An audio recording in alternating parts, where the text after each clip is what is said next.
ব্যাপারটা হচ্ছে আমি স্বপন হোক বা যেই হোক আপনাকে একটা ওষুধ দিই নিয়েছে এই কোম্পানির খুব ভালো রেজাল্ট। আপনাকে হয়তো দু চারটে ভিডিও দেখালো বা ইয়ে হলো, আপনাকে তুমি মাল নিয়ে তুমি মারো।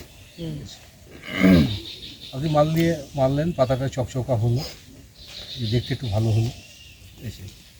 কিন্তু আলটিমেটলি আপনার যদি প্রোডাকশানটাতে ওটা না বাড়ে বা আপনি যদি বুঝতে না পারেন, আপনি নিজের চোখে কি বুঝলেন সেটা কিন্তু ইম্পর্টেন্ট না।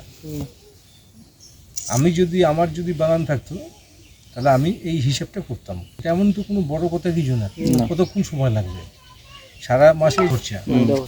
আমার মাসের শেষে যখন পাইকারিকে পাতা দিলাম সে প্লাস মাইনাস এই হচ্ছে আমার লাভ। তাহলে এই প্রোডাক্টটা দেওয়াতেই এই লাভটা হলো কি না আমি কী করে বুঝবো?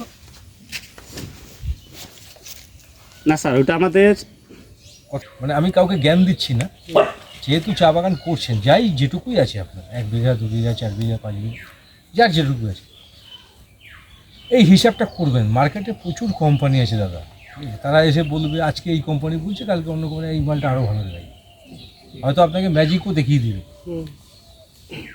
হয়তো পাতা নেবে স্প্রে করে আপনাকে দেখিয়ে দিবে, কিন্তু আলটিমেটলি দিনের শেষে বাগানটা আপনার, ঠিক আছে। আজকে যে ওই কোম্পানিতে কাজ করছে কালকে সে নাও থাকতো না, কোনো গ্যারান্টি আছে? তো কোম্পানির চাকরি করে না, মাল বেচলে দুটো পয়সা পাবে, তারপরে আপনাকে আবার আইডি রেটেই ও মাল দিয়ে চলে যাচ্ছে, তার মানে সেখানে ওর কোনো সেরকম কোনো লাভও হচ্ছে না। তাহলে সে থাকতেও পারে নাও থাকতে পারে, আর সে বিক্রির জন্য